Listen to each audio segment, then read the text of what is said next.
മലബാറിലെ കാവുകളിലും തറവാട്ട് സ്ഥാനങ്ങളിലും വർഷം തോറും നടത്തിവരുന്ന അനുഷ്ഠാന കലാരൂപമാണ് തിറയാട്ടം. ദേവപ്രീതിക്കായി കോലം കെട്ടിയാടുന്ന ചടുലവും വർണ്ണാഭവും ഭക്തി നിർഭരവുമായ ഗോത്ര കലാരൂപമാണിത്. തനതായ ആചാരാനുഷ്ഠാനങ്ങളും കലാപ്രകടനങ്ങളും തിറയാട്ടത്തിന് മറ്റ് കലാരൂപങ്ങളിൽ നിന്ന് വ്യത്യസ്തമാക്കുന്നു. എന്നാൽ മലബാറിലെ തെയ്യം, തീയാട്ട്, മധ്യകേരളത്തിലെ മുടിയേറ്റ്, തിരുവിതാംകൂറിലെ പടയണി, തുളുനാട്ടിലെ കോള അനുഷ്ഠാന കലകളുമായി തിറയാട്ടത്തിന് ചില സാദൃശ്യങ്ങളുണ്ട്. തിറയാട്ടം എന്ന പദത്തിന് വർണ്ണാഭമായ ആട്ടം എന്നാണ് പൂർവികർ നൽകിയിരിക്കുന്ന അർത്ഥം. നൃത്തവും ഗീതങ്ങളും വാദ്യഘോഷങ്ങളും മുഖത്തെഴുത്തും മെയ്യെഴുത്തും ചമയങ്ങളും ആയോധന കലയും അനുഷ്ഠാനങ്ങളും കോർത്തിണക്കിയ ചടുലമായ കലാരൂപമാണിത്. നാഗാരാധന, വൃക്ഷാരാധന, മലദൈവ സങ്കല്പങ്ങൾ, വീരാരാധന, അമ്മദൈവ ആരാധന മുതലായവ ഇവിടുത്തെ കാവാചാരങ്ങളിൽ ഉൾപ്പെടുന്നു. പരുമണ്ണാൻ സമുദായത്തിനാണ് തിറകെട്ടിയാടാനുള്ള പരമ്പരാഗതമായ അവകാശമുള്ളത്. എന്നാൽ ചെറുമർ, പാണർ എന്നീ സമുദായങ്ങളും ചിലയിടങ്ങളിൽ തിറകെട്ടിയാടാറുണ്ട്. കോലധാരികൾ, ചമയക്കാർ, മേളക്കാർ, അനുഷ്ഠാന വിദ്വാൻമാർ, കോമരങ്ങൾ, സഹായികൾ എന്നിവരടങ്ങുന്ന തിറയാട്ട സമിതികളാണ് കാവുകളിൽ തിറയാട്ടം നടത്തുന്നത്. തിറയാട്ടത്തിന് വെള്ളാട്ട്, തിറ എന്നിങ്ങനെ രണ്ടായി തരംതിരിക്കാം. പകൽ വെളിച്ചത്തിൽ നടത്തുന്നതാണ് വെള്ളാട്ട്. രാത്രിയിൽ ചൂട്ടുവടത്തിൽ തിറക്കോലങ്ങൾ നിറഞ്ഞാടുന്നത്. ദേവമൂർത്തികളും കുടിവെച്ച മൂർത്തികൾക്കും തിറകെട്ടിയാടുന്നു.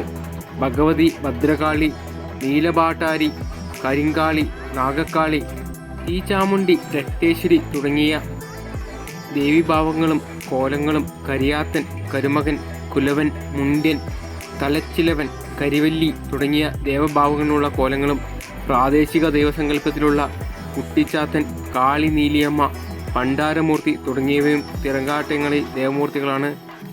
തെക്കൻ മലബാറിലെ കാവുകളിൽ കുടിവെച്ച മൂർത്തികൾക്കും തിറകെട്ടിയാടാറുണ്ട്.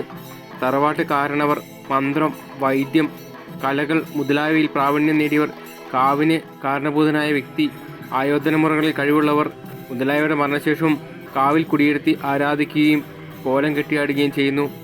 ഗുരുമൂർത്തി, ചെട്ടിമൂർത്തി, പെരുവണ്ണാൻ മൂർത്തി, മലയാളം തമ്പുരാൻ, മുത്തപ്പൻ, കളവങ്കേട് മാക്കം, പന്തപ്പുറത്ത് പാഞ്ചാലി മുതലായവ കുടിവെച്ച മൂർത്തികളാണ്. തിറയാട്ടത്തിൽ ഏറ്റവും പ്രാധാന്യമുള്ള വേഷം ഭഗവതിത്തിറയാകുന്നു. പുരാവൃത്തങ്ങളിലുള്ള ദാരികവധം ഇതിന് ഇതിവൃത്തമാക്കിയാണ് ഭഗവതിത്തിറയുടെ അവതരണം. തിറയാട്ടത്തിൽ ചെണ്ട, ഇലത്താളം, തുടി, പഞ്ചായുധം, കുഴൽ എന്നീ വാദ്യോപകരണങ്ങൾ ഉപയോഗിക്കുന്നു.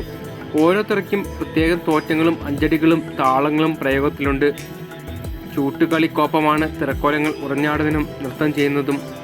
ഇരു കൈകളിലും കത്തിച്ച ചൂട്ടുമായി മേളത്തോടൊപ്പം താളാത്മകമായി നൃത്തവും ആയോധനമുറകളും പ്രദർശിപ്പിക്കുന്നതാണ് ചൂട്ടുകളി.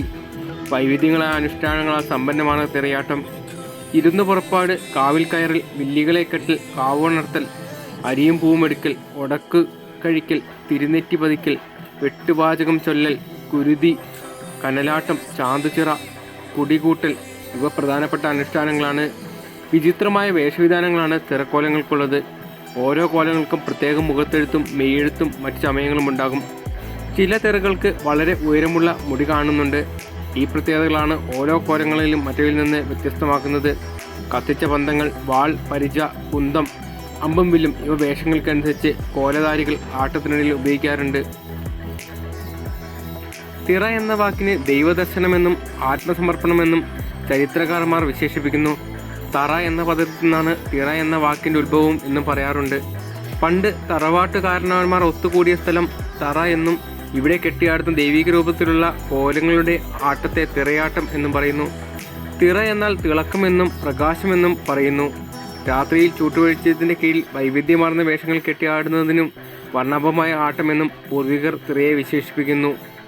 ധനുമാസത്തിൽ തുടങ്ങി മേടമാസം വരെയുള്ള കാലയളവാണ് തിറയാട്ടക്കാലമായി അറിയപ്പെടുന്നത്. എന്താണ് തെയ്യവും തിറയും തമ്മിലുള്ള വ്യത്യാസമെന്ന് സംശയമുണ്ടാകുമല്ലേ? തെയ്യങ്ങളെ ദൈവങ്ങളായാണ് സങ്കല്പിച്ചിരിക്കുന്നത്. തിറ ദൈവത്തിൻ്റെ രൂപം കിട്ടിയ രൂപങ്ങളുമാണ്. ഈശ്വര ചൈതന്യം ഇവരിലേക്ക് പ്രവേശിക്കുമ്പോൾ ഉറഞ്ഞു തുള്ളുകയും അരുളപ്പാടുണ്ടാകുകയും ചെയ്യുന്നു. തെയ്യം വേഷപ്രധാനമാണ്, എന്നാൽ തിറ ആട്ടപ്രധാനവുമാണ്. നൃത്തച്ചുവടുകളോടെയുള്ള ചടുലമായ ആട്ടമാണ് തിറയ്ക്കുള്ളത്. വേഷത്തിലും ആചാരാനുഷ്ഠാനങ്ങളിലും നിരവധി വ്യത്യാസമുണ്ട്. വ്യത്യസ്തമായ മുഖത്തെഴുത്തും വിചിത്രപരമായ വേഷവിധാനങ്ങളുമാണ് ഓരോ കോലത്തിനുമുള്ളത്. കൂടാതെ വൈവിധ്യമായ അനുഷ്ഠാനങ്ങളും തിരക്കുണ്ട്. ഇതുതന്നെയാണ് തെയ്യത്തിൽ നിന്ന് തിറയെ വേർതിരിക്കുന്നത്. ഓരോ തിറകൾക്കും പ്രാദേശിക വ്യത്യാസം നിറഞ്ഞിരിക്കുന്നു. മനുഷ്യർ തങ്ങളുടെ ദുരിതങ്ങളിൽ നിന്ന് കരകയറാൻ അഭൗമ ശക്തിക്ക് മുന്നിൽ ആത്മസമർപ്പണം നടത്തുന്നതാണ് തിറയാട്ടം ഉൾപ്പെടെയുള്ള അനുഷ്ഠാന കലകളിൽ കാണുന്നത്. ഉർവരഥ പൂജയും പ്രാർത്ഥന ആരാധനയുമായി രീതികളുമായി ഇതിന് ബന്ധമുള്ളവയാണ് തിറയാട്ടം. കാഴ്ചക്കാരൻ്റെ മനസ്സിനെ ഭയഭക്തിയോടെ ദൈവത്തോട് അടുപ്പിക്കുന്ന ദൃശ്യകലയുമാണ്. നഷ്ടപ്പെട്ടു പോകുന്ന മൂല്യങ്ങളും നന്മകളെയും തിരികെ കൊണ്ടുപോകാൻ ദൈവിക അനുഷ്ഠാനങ്ങൾക്ക് കഴിയുന്നു എന്നതാണ് അനുഷ്ഠാന കലകളുടെ ധർമ്മമായി പറയുന്നത്. തിറയാട്ടത്തിൻ്റെ ആരംഭകാലത്തെപ്പറ്റി രേഖാപരമായ തെളിവുകൾ ലഭ്യമല്ല. തോറ്റങ്ങളും അഞ്ജലികളും വിശകലനം ചെയ്താൽ പുരാതന ജനതയെപ്പറ്റിയും രാജാക്കന്മാരെപ്പറ്റിയും പരാമർശങ്ങൾ ഉണ്ടെന്ന് കാണാം. തിറയാട്ടിലെ ഗീതങ്ങൾ എല്ലാം വായ്മൊഴിയായി പകർന്നു വന്നിട്ടുള്ളവയാണ്. ഇവിടെ നിലനിന്നിരുന്ന പുരാതന ഗോത്ര സംസ്കാരത്തിൻ്റെ ഭാഗമായുള്ള അനുഷ്ഠാന ക്രമങ്ങളും തിറയാട്ടങ്ങളിലും കാവാചാരങ്ങളിലും ഇന്ന് ദൃശ്യമാണ്. ആര്യദ്രാവിഡ സംസ്കാരത്തിൻ്റെ മിശ്രണമാണ് ഇവിടെയുള്ളത്. ഇനി ഞാൻ അധികം പറഞ്ഞ് ബോറടിപ്പിക്കുന്നില്ല. നമുക്ക് തിറയുടെ ആ വിശേഷങ്ങളിലേക്ക് കടക്കാം.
മലക്കാരി ദേവന് 10 വഴിപാടായി അർപ്പിക്കുവാൻ നേർച്ചയുള്ളവർക്ക് കൗണ്ടറിൽ വന്ന് റെസീറ്റ് വാങ്ങാവുന്നതാണ്.